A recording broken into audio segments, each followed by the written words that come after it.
realizar la evaluación la primera evaluación acá, en el classroom en el que ustedes se encuentren actualmente. ¿Va a haber otro? No. Por el único medio que tenemos autorizado. Pero, entonces, con ello, pues también les doy algunas instrucciones muy generales con esto, chicos, por favor, porque ya tenemos nuestro primer NSP de evaluación de primera retrasada, y ustedes saben que para esto, aunque ustedes tengan capturas o quieran hacer lo que quieran, no tiene validez. Entonces, pues ni modo, ¿verdad? Y sí que no podemos hacer nada. Chicos, por favor, si en el formulario nosotros les solicitamos a ustedes que nos pongan sus apellidos y sus nombres, así tal cual y completo nos lo tienen que consignar. Esto en virtud de que no contamos todavía con un listado no contamos con un listado oficial. El preliminar, para aquellos que van a preguntar, mira, ¿y ese listado entonces qué? Sí, ese listado en la próxima semana, primeramente Dios, se los voy a estar compartiendo a todos, ¿oyeron? En virtud de que tengo algunas cuestiones por ahí personales que hay que solventar todavía. Entonces, chicos, por favor, si en el formulario se les pide esto, consígnelo, por favor, completo. No solo me pongan un nombre y un apellido y de repente van a tener mal número de carnet, ya se sacaron la lotería ustedes, compañeros. Bueno, el número de carnet, no olviden, compañeros, por favor, consignarlos a detalle. Nosotros les damos inclusive hasta 5 minutitos por ahí exageradamente para que ustedes puedan consignar esa información a detalle. Es decir, que esos 5 minutos lo tomen ustedes para consignar, miren, de la manera más tranquila sus datitos. Por favor, se los pedimos encarecidamente en esta ocasión, porque tenemos que hacer un doble trabajo en esta ocasión, que tenemos que confrontar la información que ustedes efectivamente me han trasladado a mí y al licenciado Guillermo Hernández con lo que ustedes van a consignar. Entonces, por favor, mis estimados, les pedimos, porque estamos haciendo hincapié que nosotros ya tuvimos una sección de un poco más de 900 alumnos, 700 alumnos se evaluaron a una misma hora, y créanme que se pueden hacer las cosas. Entonces, por favor, chicos, les suplicamos la información que solicitamos, que sean puntuales. ¿Oyeron? Eso sería todo, mis estimados compañeros. Entonces, no sé, yo creo que el licenciado Guillermo Hernández quería comentar algo. No, doctor, yo le dejo el uso de la palabra porque usted es puntual en los temas. Buenas noches, compañeros y compañeros. ¿Sabe qué le quería comentar? Que se le oye como encajonado. Sí, me imagino. Yo creo que debe ser por el lugar donde me encuentro. Ya sí, porque como usted nos explicó que no tiene buena cámara y también el audio se ve encajonado, pero sí le apreciamos bien usted.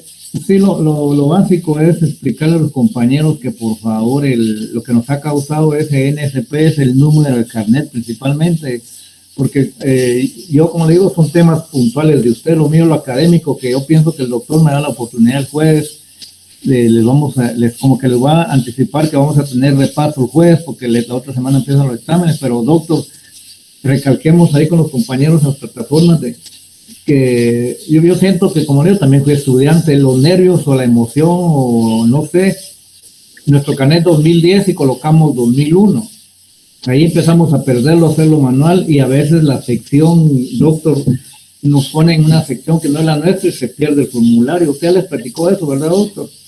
Sí, exactamente, eso es lo que les estaba comentando, chicos. Por favor, también, si alguno de ustedes no va a poder a esa hora y van a decir, mira, fíjate que necesito hacerme la evaluación a primera hora, no se puede. No, en esta ocasión ya tenemos estrictamente prohibido de parte de coordinación de Junta Directiva Académica que no podemos hacerlo, compañeros.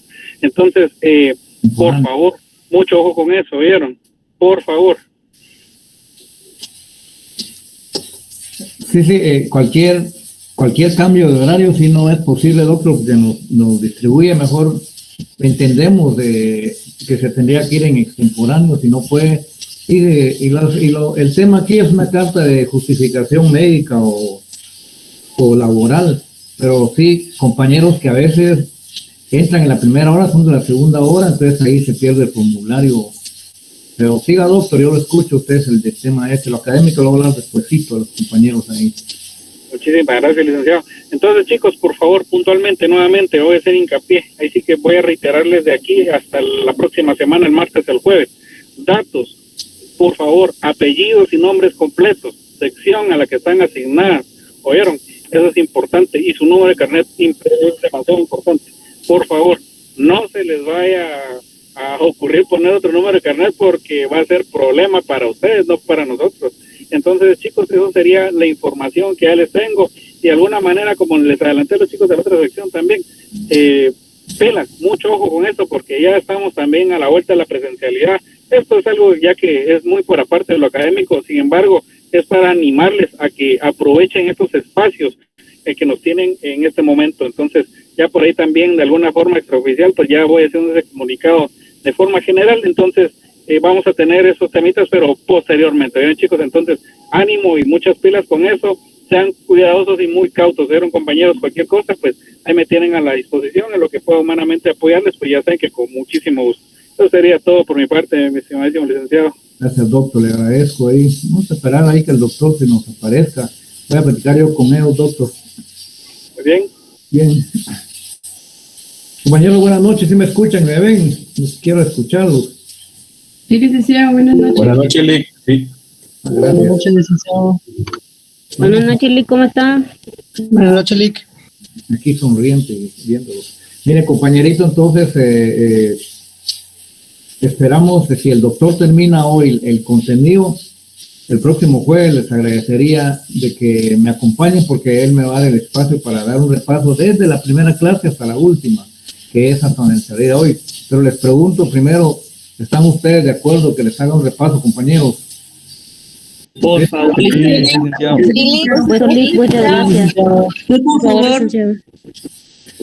Pues recuérdense que lo bonito es desarrollar. Mire, voy a hablar unos 10 minutos de doctrina, unos 10 de leyes, y ahí nos vamos de una vez a lo que es el tema de resolver casos, porque son bonitos ustedes, la verdad les digo que, como dijo el doctor, miren, pues que, para motivarlos, el papá y la mamá están viendo tele a las 11, cuando oyen ruidos afuera y del tejado se oye que alguien cae para adentro, ¿verdad? Y viene el papá y le dice a la mamá, mira, alguien entró, entonces anda a ver, va con un tubo y en la sombra, donde no se mira, le mete un tubazo en la cabeza a una persona y resulta que es su hijo, ¿verdad?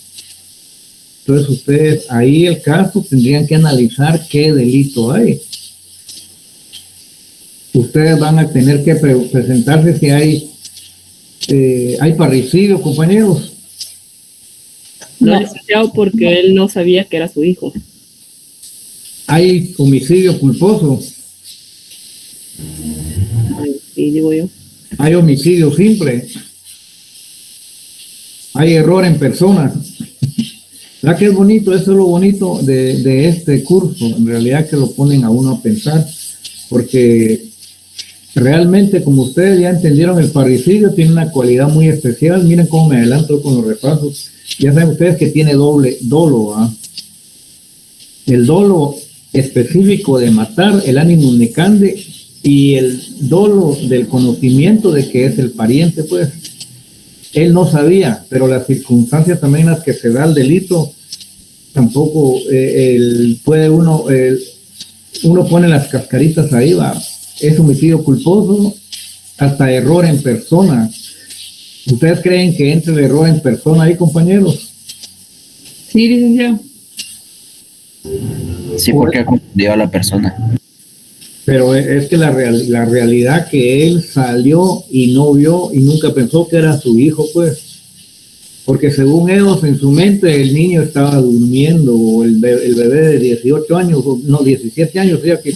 De ahí mi niño, le decía. Sí, pero fíjese, Cari, que a 18 años los niños ya no piden permiso, a los 17 sí se fugan todavía. Estos se van a las discos así escondiditos. Entonces ahí es la situación que tenemos que analizar nosotros. Este es uno, para el jueves les prometo leer 3, 4, y también de esos 4 les voy a prometer ponerles 2 en el examen. Por favor, Heidi, creo que me está pidiendo la mano. Ya que el doctor nos dio este espacio. Si alguien tiene una inquietud, compañeros.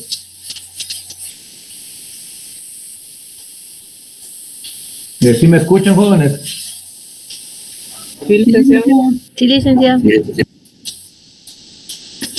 Compañero, y si una persona va acompañada de un perro pitbull y le dice a otra persona que lo ataque y le quita la vida, ahí estaría donde les quiero decir a ustedes, el tema es leer bien los casitos, leer bien los casos. Como les he dicho, no se van a hacer preguntas directas, del análisis. Ya tengo al doctor de Mata ahí.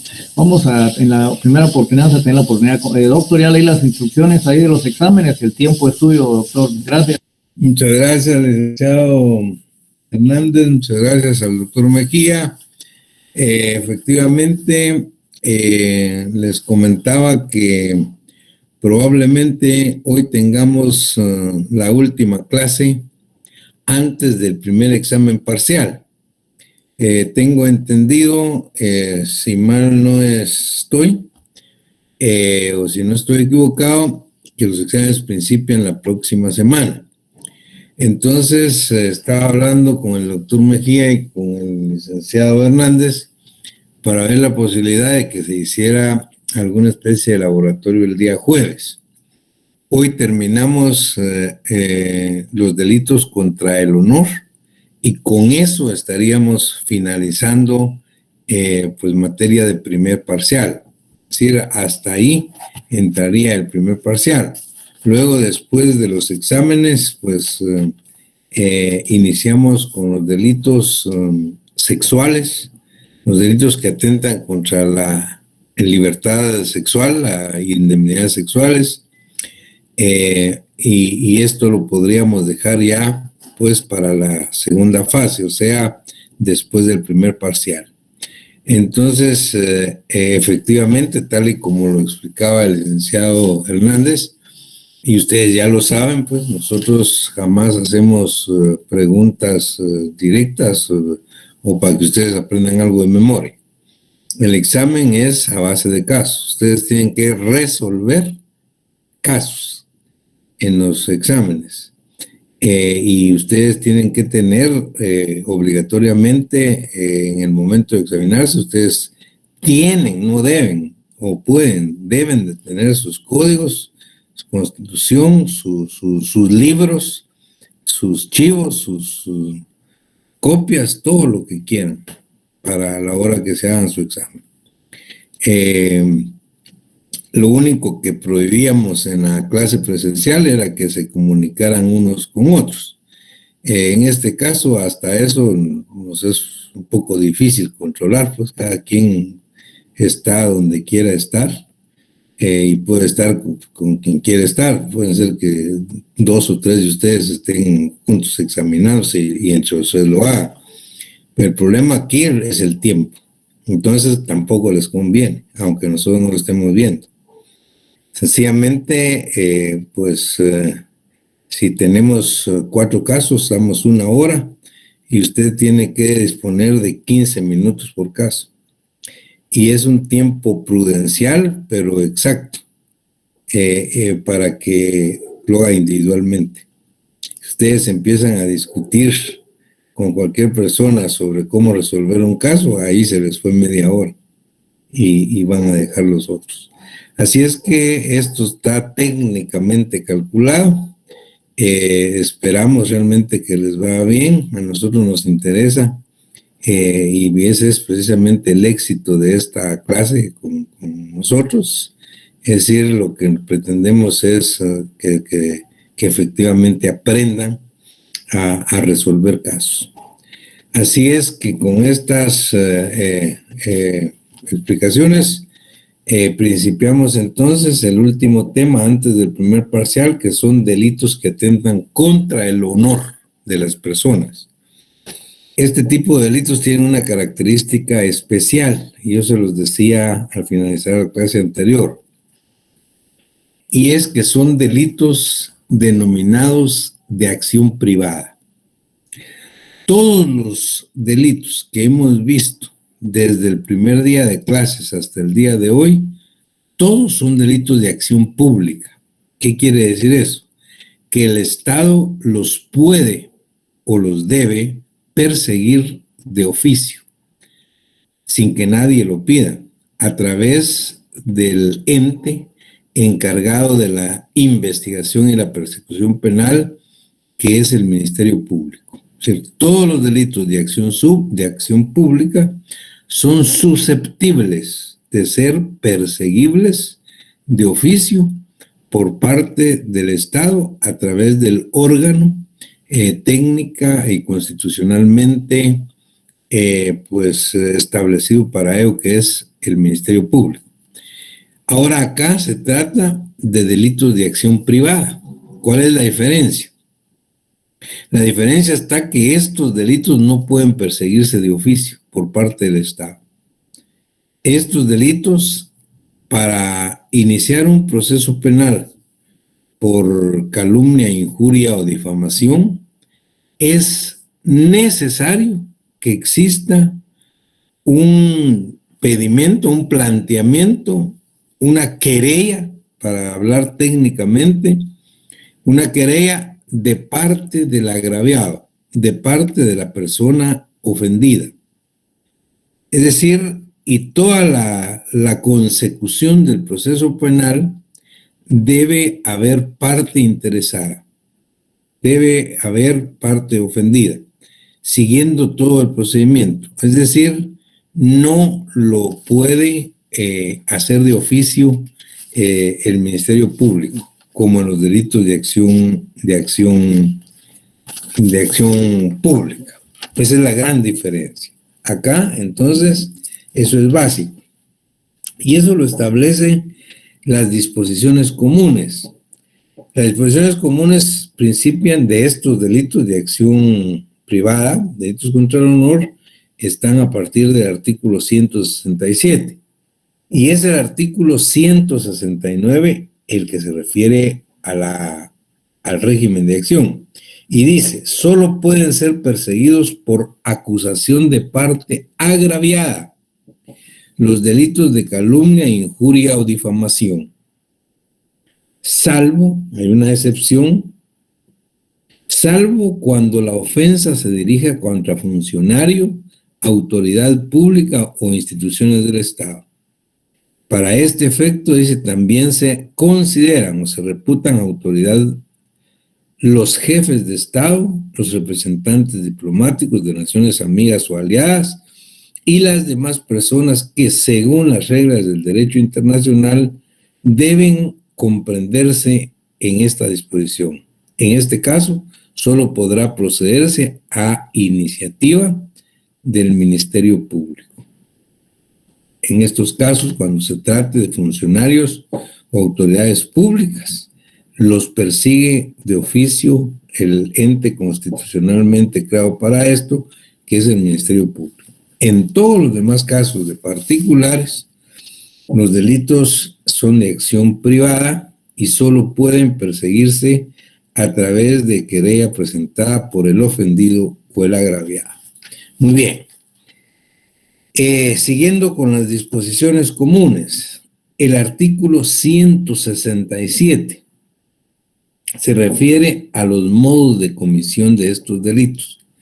Se comete el delito de calumnia, de injuria o difamación, dice, no solo manifiestamente, sino también por alegorías, dibujos, caricaturas, fotografías, emblemas, alusiones o cualquier otro medio similar a los anteriores.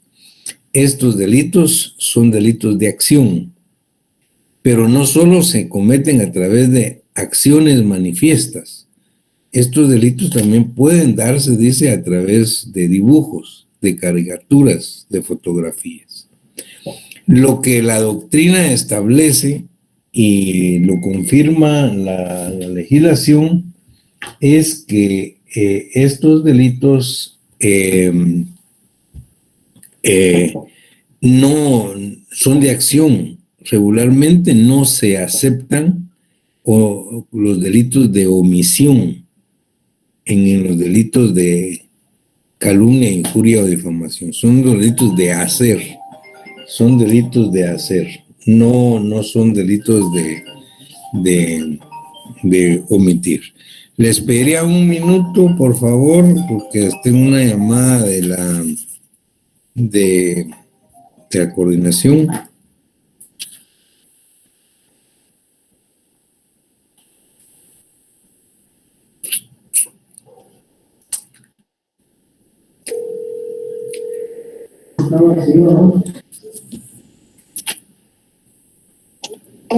Lorenita, disculpe que estoy dando mi clase, pero estoy para servirle.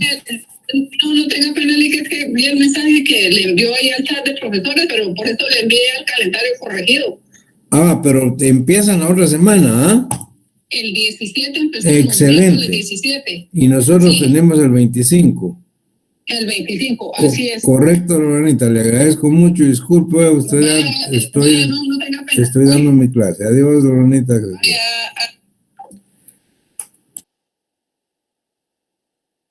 Bien, disculpen, ustedes habrán escuchado, hablé con Lorenita, la coordinadora, efectivamente,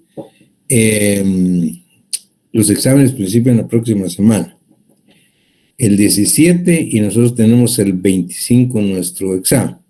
De tal manera que efectivamente terminamos la clase con este tipo de delitos contra el honor, hasta ahí el primer examen parcial, y les rogaría la posibilidad al licenciado Hernández y al doctor Mejía para poder hacer un laboratorio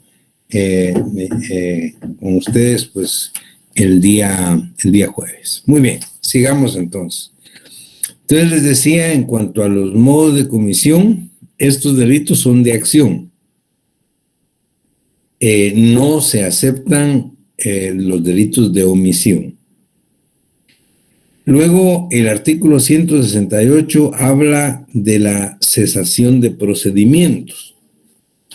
Como un delito de acción privada, dice el 168, cesará, o sea, terminará la tramitación del proceso por calumnia, injuria o difamación 1, si el acusado se retractare públicamente antes de contestar la querella o en el acto de hacerlo y el ofendido aceptare la retractación.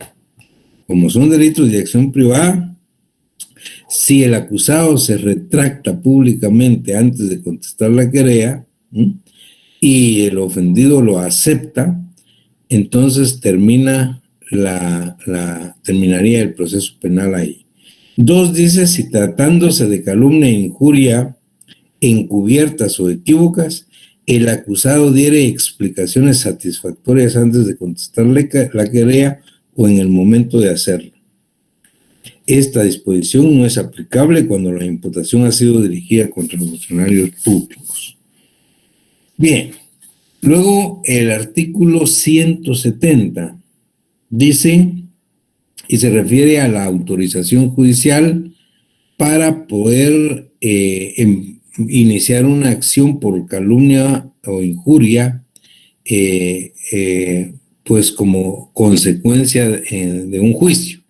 Y dice, nadie podrá deducir acción de calumnia o injuria causadas en juicio sin previa autorización del juez o el tribunal que de él conociere. Artículo 170. El 171 se refiere a la ofensa de la memoria de un difunto. Eso es muy importante. ¿Por qué? Dice, cuando se ofendiere la memoria de un difunto, la acción por calumnia, injuria o difamación corresponde al cónyuge, a cualquiera de los ascendientes, descendientes, hermanos del difunto o al heredero del mismo. Lo que estamos diciendo acá es ratificando lo que la doctrina dice. Estos delitos son contra el honor de las personas. Entonces la pregunta es, si un difunto, si un muerto, si un cadáver tiene honor. Entonces, en principio se decía así, porque se puede ofender la memoria de un difunto. Se le puede decir a una persona, aun y cuando ya haya muerto, que era un ladrón, que era un asesino, por ejemplo. Y no lo era, nunca lo fue. En todo caso, lo que se está ofendiendo, según la doctrina y según el artículo 171, es la memoria del difunto. Pero lo que se ataca es el honor de las personas. ¿De qué personas? No del difunto. Es el honor de los herederos del difunto, porque son personas vivas. Un muerto ya no tiene honor, pues.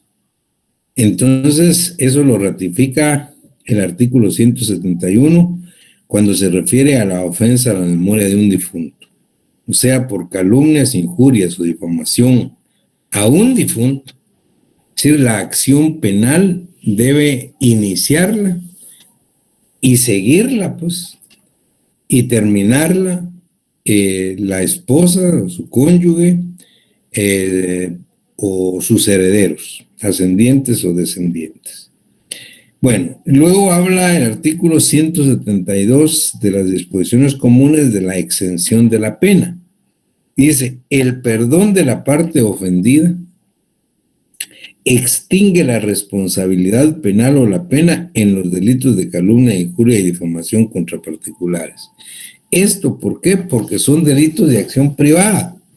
Es decir, si se da el perdón de la parte ofendida, lógicamente se está extinguiendo, finalizando la responsabilidad penal y la pena por esos delitos. Bien, ahora tratemos de explicar despacio y detenidamente a qué se refiere cada uno de esos delitos. Delitos contra el honor. En primer lugar, ¿cuál es el bien jurídico tutelado? El honor. Sin embargo, la doctrina dice que el honor, como bien jurídico tutelado acá en estos delitos, pueden advertirse desde dos puntos de vista. O el honor se observa o se protege desde dos puntos de vista. El honor objetivo y el honor subjetivo. Y dice que el honor objetivo, escuchen bien, es el que se ataca en los delitos de calumnia. A contrario sensu, en el delito de injuria lo que se ataca es el honor subjetivo. Ahora, ¿qué es uno y qué es el otro? Hago un paréntesis. Se discutía en la doctrina de los autores cuál era el delito tipo en estos delitos. El delictipus penale, la figura central. Cuando hablamos de los delitos contra la vida, pues dijimos que el delito tipo era el delito de homicidio simple. Aquí el delito tipo, en principio, los tratadistas sostenían, o algunos, que podía ser la calumnia. Sin embargo, hay unidad de criterio ahora en que el delito tipo es la injuria. La injuria. Ahora bien, en la calumnia decía que el ataque es al honor objetivo de las personas, mientras que en la injuria el ataque es al honor subjetivo. ¿Qué es uno y qué es el otro? Expliquemos.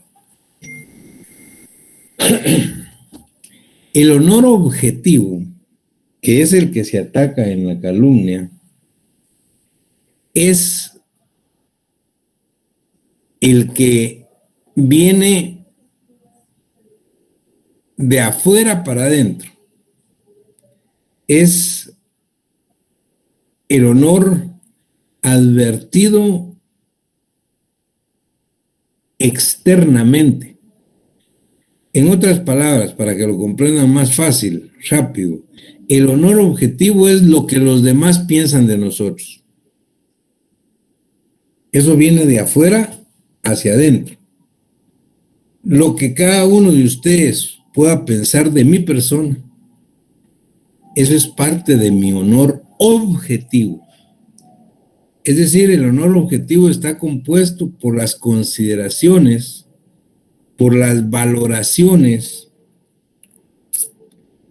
que tenga una persona de los demás. Viene de afuera hacia adentro. Lo que piensen, las consideraciones, el prestigio que uno pueda tener en atención a lo que ustedes piensen de los demás, es parte del honor objetivo de ellos. Contrario sensu, el honor subjetivo es el que viene de adentro, el que está adentro de cada persona. El honor subjetivo es la facultad, es el derecho que cada uno de nosotros tiene de apreciar sus cualidades, de apreciar sus atributos. ¿Y por qué no decirlo? de apreciar sus defectos, sus propios defectos. Ustedes habrán oído decir coloquialmente que todos tenemos nuestro corazoncito, ¿no? Bueno, cuando se dice así, nos estamos refiriendo al honor subjetivo de cada uno. Es la facultad que tiene cada persona de apreciar, de valorar y de proteger sus propias cualidades, sus propios atributos, sus propios defectos, pues incluso. Claro que sí. Ese es parte del honor subjetivo. Contrario senso, honor objetivo es lo que ustedes piensen de los demás, es lo que las personas piensan de mí, lo que viene de afuera para adentro. Ahora, ¿por qué tiene importancia esto? Tiene importancia porque en el delito de calumnia, que es el primer tipo penal que tiene el artículo 159 de estos delitos, en el Código Penal de Guatemala, en la calumnia lo que se afecta, lo que se ataca, lo que se pone en peligro o lo que se ofende es el honor objetivo. Contrario senso, en la injuria lo que se ataca, lo que se ofende es el honor subjetivo. Esa es la diferencia. Tratemos de explicar cada delito en particular. La calumnia. La calumnia es, digamos, como uno de los delitos más comunes de los delitos contra el honor. No es la figura tipo, pero sí es, digamos, el más común. Ustedes habrán escuchado coloquialmente o regularmente uno oye decir a la gente, me estás calumniando. Esa es una calumnia. Te voy a dar una vez por calumnia. O sea, y la calumnia no es cualquier cosa. La calumnia, para que sea calumnia, técnicamente hablando, penalmente hablando, de acuerdo al artículo 159, tiene que llenar por lo menos 3 requisitos, 3 elementos. Y estos elementos de la calumnia son incluyentes. ¿Qué quiere decir esto? Que tienen que darse los 3. Si falta uno de ellos, desaparece la calumnia. O sea, no es tan fácil, es complicado. Por ejemplo, en la calumnia, primer elemento, que exista una falsa imputación. Que exista una falsa imputación. Que se impute algo que sea falso. Primer elemento. Segundo elemento, no es cualquier falsa imputación. Esa falsa imputación, segundo elemento, tiene que ser de un delito. Tiene que ser de un delito. Si no, no hay calumnia. ¿Qué pasaría, por ejemplo, si Juan le dice a Pedro que Pedro es un haragán, es un irresponsable, etcétera, etcétera, frente a todos ustedes en la clase? Frente a 50, 100 estudiantes.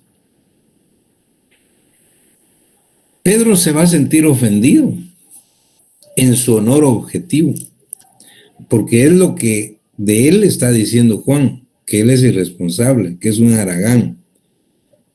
Y la verdad es que Pedro es el mejor estudiante del aula, tiene los mejores promedios, nunca perdió un curso.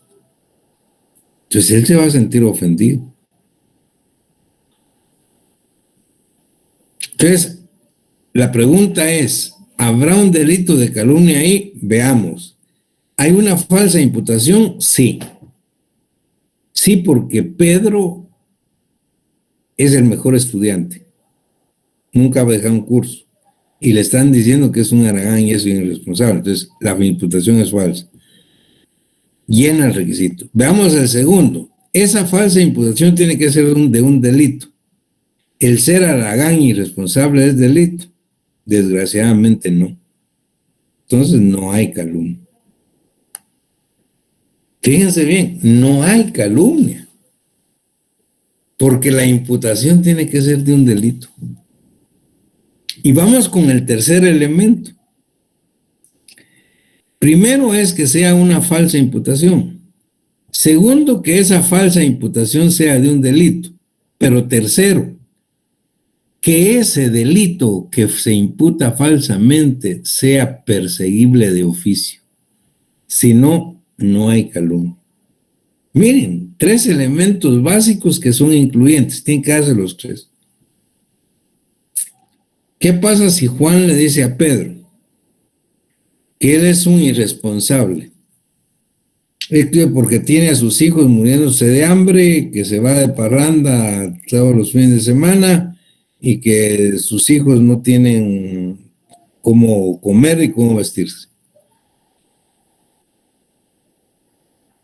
Pedro se siente ofendido por lo que Juan le dijo, que él era un irresponsable, que sus hijos estaban muriendo de hambre, que no tenían cómo vestirse. Pero dice, pero ¿cómo es posible? Si bien es cierto que yo no vivo en mi casa, mis hijos no les falta nada. Todos andan bien vestidos, bien alimentados, y estoy siempre al día con el pago de la pensión alimenticia. O sea, ¿hay una falsa imputación? Sí, es falso. ¿Es de un delito la imputación? Sí, porque es un delito obviamente, el hecho de no dar la pensión alimenticia que está obligado. Sí es un delito. Pero tercero, ¿ese delito es perseguible de oficio? No, es un delito privado. Entonces no hay calumnia tampoco. Fíjense qué importante, no hay calumnia. Porque si es falsa la imputación y es de un delito. La negación de asistencia económica es un delito. Pero esa negación de asistencia económica es un delito que no es perseguible de oficio, es privado. Entonces no hay calumnia. Entonces, ¿cuándo hay calumnia?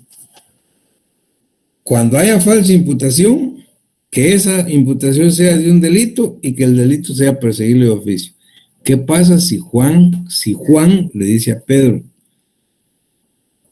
frente a todos en el aula, en los 50 o 100 personas, que es un ladrón, que él es un ladrón? Pedro se siente ofendido porque dice, yo nunca me he robado nada, yo no soy ningún ladrón. Entonces se siente ofendido en su honor objetivo por las consideraciones y lo que le está diciendo Juan. Pues va con su abogado y presenta una querella en un juzgado penal por el delito de calumnia contra Juan. En la primera audiencia, obviamente el juez está frente a las dos partes, Juan y Pedro. Y el juez le dice a Juan que él está ahí acusado del delito de calumnia por Pedro porque lo trató de ladrón en el aula. Lo hizo sentir mal y ofendió su honor. Eso le dice el juez a Juan, que él está ahí querellado por Pedro porque lo trató de ladrón. Y Juan le contesta al juez, señor juez, es cierto, no lo voy a negar, yo le dije que era un ladrón y aquí le traigo las pruebas documentales. Él ya fue condenado por un delito de robo y ahorita aquí están los documentos que prueban otras acciones más de robo. Aquí están, señor juez. Por eso fue que le dije que era ladrón. Y se lo repito. ¿Qué hace el juez en ese momento? Miren lo delicado que es esto. Escuchen lo delicado. En ese momento, el juez tiene que eximir de responsabilidad penal a Juan, que era el acusado. y certificarlo conducente para iniciar proceso penal a Pedro, que era el ofendido. ¿Por qué? Porque a él, como juez, le están presentando las pruebas documentales que Pedro es ladrón. Entonces, Juan, que llegó como acusado, se libera de la responsabilidad. Y el otro que llegó como ofendido y que presentó la querella es el que sale procesado. ¿Eso cómo se llama en la doctrina? En la doctrina es lo que se llama exceptio veritatis. Es la excepción de verdad. Y el artículo 160 lo tiene contemplado en el Código Penal de Guatemala. Y dice veracidad de la imputación. En el caso del artículo anterior, o sea, de la calumnia, el acusado de calumnia quedará exento de responsabilidad penal probando la veracidad de la imputación. Si prueba la veracidad de su dicho, de que es verdad lo que dijo, se le exime de responsabilidad penal. Eso es lo que se llama exceptio veritatis, excepción de verdad. Y eso es, en términos generales, lo que es el delito de calumnia, ¿ven? O sea, no es tan fácil, pues. La calumnia tiene que llenar esos requisitos. Esos requisitos. Contrario censo. La injuria es mucho más abierta. El artículo 161, cuando se refiere a la injuria, dice, es injuria toda expresión o acción ejecutada en deshonra, descrédito o menosprecio de otra persona. Es más amplio. Es toda acción o expresión hecha o realizada en deshonra, descrédito o menosprecio de otra persona. En la injuria,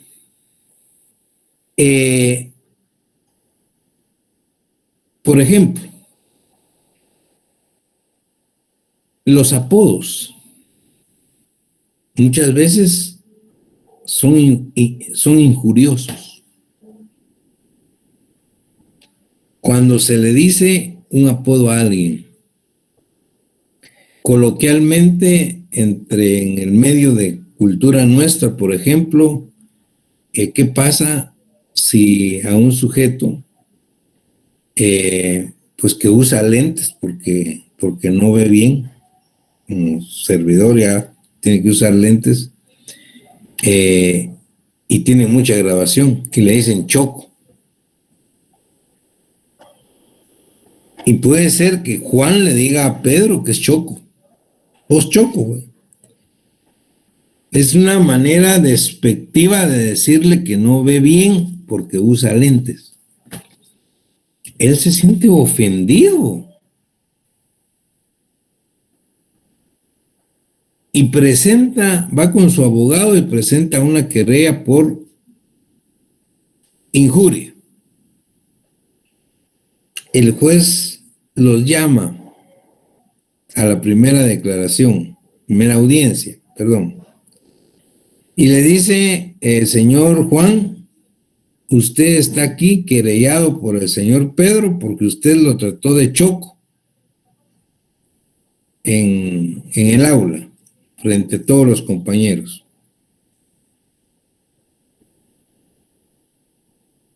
¿Qué dice usted?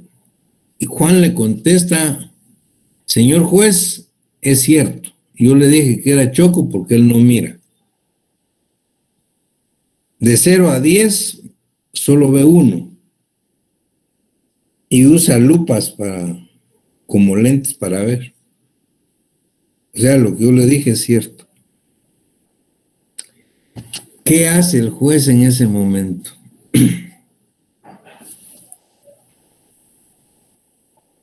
Lo libera de responsabilidad penal porque le está demostrando la verdad. Ojo, aquí no. Aquí no lo libera de responsabilidad penal, Si Juan dice esto, inmediatamente lo condena. ¿Por qué? Porque aquí no opera la exceptio veritatis. Miren qué importante es esto. La excepción de verdad solo opera en la calumnia. Y solo opera en la calumnia porque se ataca el honor objetivo de la persona. En cambio, en la injuria, lo que se ataca es el honor subjetivo. Entonces no opera la excepción de verdad. Porque la injuria es la facultad, les decía, que todos tenemos de proteger, de valorar nuestras propias cualidades y nuestros propios defectos. Entonces, el hecho que me digan o que le digan a él algo que es cierto, pero que lo ofendió, no lo exime de responsabilidad penal. Eso es bien importante. Y el artículo 162 efectivamente dice, exclusión de prueba de veracidad. Al acusado de injuria no se le admitirá prueba sobre la verdad de la imputación. No se le admitirá prueba.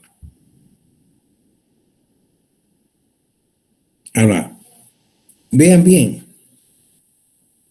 La doctrina y los autores dicen que incluso no es lo que se dijo,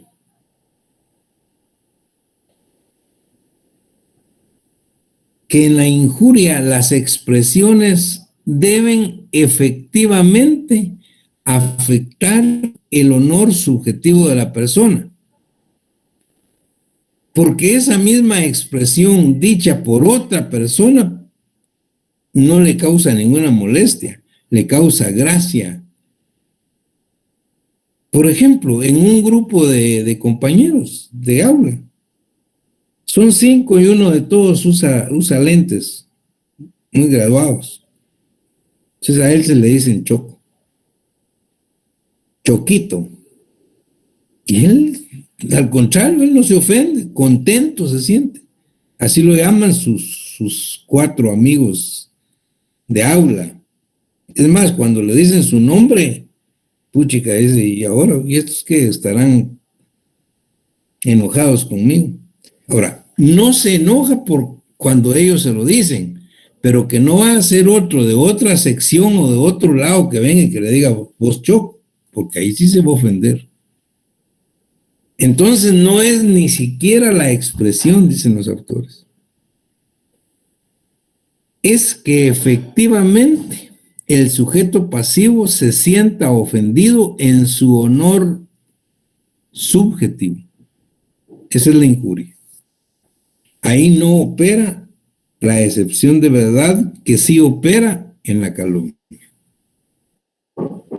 En la calumnia es el honor objetivo y en la injuria el honor subjetivo. En el artículo 163 del Código Penal dice, cuando las injurias fueren provocadas recíprocamente, uno le dice un apodo y el otro le contesta a otro, el tribunal podrá, o el juez, según las circunstancias, eximir de responsabilidad penal a los dos, o solo a alguno de ellos. Está claro, pues, compañeros, qué es la calumnia y qué es la injuria. ¿Por qué en la calumnia se afecta el honor objetivo y por qué en la injuria el honor subjetivo? Ahora, ¿qué pasa en la difamación? ¿Qué es la difamación? Algunas legislaciones, no es la guatemalteca, no hablan de difamación como tal, hablan de injuria o calumnia agravada. Una calumnia agravada o injuria agravada. ¿A qué se refiere? No es lo mismo que Juan le diga a Pedro que es un ladrón frente a ustedes, que son 50 o 100 estudiantes en un aula, que si Juan le dice a Pedro que es un ladrón por la prensa, la radio y la televisión de Guatemala. Esa es la diferencia. Es decir, la difamación, en la difamación se utilizan medios de comunicación social en masa que afectan el honor del sujeto pasivo. Pero cuando estoy diciendo medios de comunicación, no necesariamente tiene que ser radio, prensa o televisión. Pueden ser carteles o mosquitos que se repartan en toda la ciudad o en todo el país.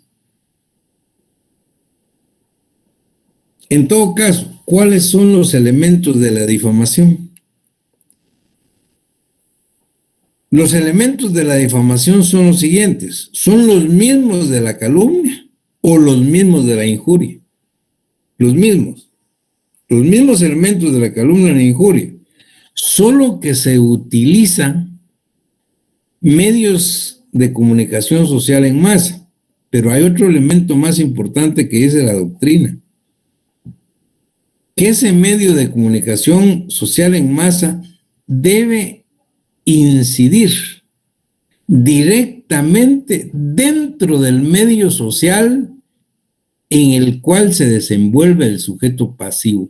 O sea, no es el medio de comunicación social en masa lo que constituye la difamación, es la afectación que sufre el sujeto pasivo cuando su medio, el de él, se encuentra afectado. ¿Cómo así? Por ejemplo, ¿qué pasa si Juan le dice a Pedro que es un ladrón? Y se lo dice a través de la prensa, de la radio y la televisión, pero de África. ¿Qué pasaría? ¿Hay difamación? No hay, porque aquí nadie se va a enterar. Imagínense, usó la radio, la prensa de un país africano. No, entonces la doctrina requiere que para que exista el delito de difamación deben ser los elementos de la injuria o los elementos de la calumnia, pero utilizando medios de comunicación social en masa, pero cuarto, que afecte efectiva y directamente el medio social dentro del cual se desenvuelve el sujeto pasivo. Si no, no. Ahora, la discusión entonces es, y esa discusión también es en la doctrina. Mire, ¿cuándo hay una calumnia y cuándo hay una difamación? ¿Cuándo hay una injuria y cuándo hay una difamación? ¿Qué pasa si Juan le dice a Pedro que es ladrón frente a 100 personas en la universidad? ¿Eso es calumnia o es difamación? No, pero no eran 100, eran 110. No, eran 150. ¿Cuál es el número que va a hacer la diferencia entre calumnia y difamación? No es que sea un número X o Y, es que en la difamación tiene que verse afectado el medio social dentro del cual se desenvuelve. Todo el medio social, pues. Es decir, todo el medio social que a él efectivamente le va a afectar. No es el número de personas. Esa es la difamación entonces. Esa es la difamación. Entonces tenemos claro lo que es la calumnia, lo que es la injuria y lo que es la difamación. El artículo 165 dice: quien a sabiendas reprodujere por cualquier medio injurias o calumnias inferidas por otros, se ha mencionado como autor de las mismas. Eso es la publicación de ofensas. Alguien que no hace en la injuria o la calumnia la hizo otro, pero él la reproduce en perjuicio de alguien. Eso se llama publicación de ofensas y será responsable pues de ese delito. Y el 166 dice: no incurre en delito de calumnia, injuria o difamación, siempre que no haya obrado por interés o con ánimo de perjudicar, primero, quien manifestare técnicamente su parecer sobre alguna producción literaria, artística o científica. Quien le piden una opinión técnica sobre cuál es su parecer respecto de una producción literaria, artística o científica, eso no es injuria, no es difamación, pues si él se refiere mal a la obra. Luego dice, quien por razón de cometido expresare su juicio sobre la capacidad, instrucción, aptitud o conducta de otra persona. Tampoco podría ser. Y esto nos lleva al elemento subjetivo de la injuria, la calumnia o la difamación. Debe haber un animus injuriandi. Estos delitos son delitos eminentemente dolosos. Debe haber un dolo directo de afectar el honor de la persona, de hacerle daño, de hacerlo sentir mal, de hacerlo de manera despectiva. El dolo es directo. Voluntad y conciencia de ofender el honor objetivo o subjetivo de la persona. Es muy discutible y no se acepta, aunque podría darse eventualmente una injuria, una calumnia o difamación por imprudencia, negligencia o impericia. Podría ser, pero la verdad es que no se acepta. Es decir, estos tipos de delitos deben ser eminentemente dolosos. Y el dolo específico es de atacar el honor objetivo o subjetivo del sujeto pasivo. Esto es entonces lo que podemos decir en cuanto a los delitos contra el honor, calumnia, injuria, difamación y sus disposiciones comunes. Hasta aquí el examen parcial, primer examen parcial, artículo 172. Hasta aquí el primer parcial y luego pues la próxima clase, si Dios nos lo permite, estará siendo después de los exámenes parciales y tendremos pues delitos contra la libertad sexual, libertad e indemnidad sexuales de las personas.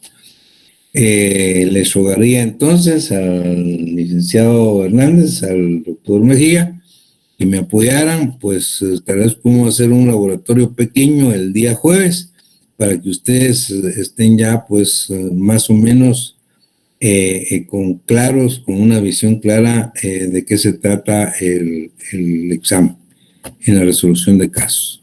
Con esto estamos finalizando nuestra sesión de clase y hasta acá quedamos. ¿Me escuchan? Sí, licenciado. Sí, licenciado, muchas gracias. Ya perdí la cámara, pero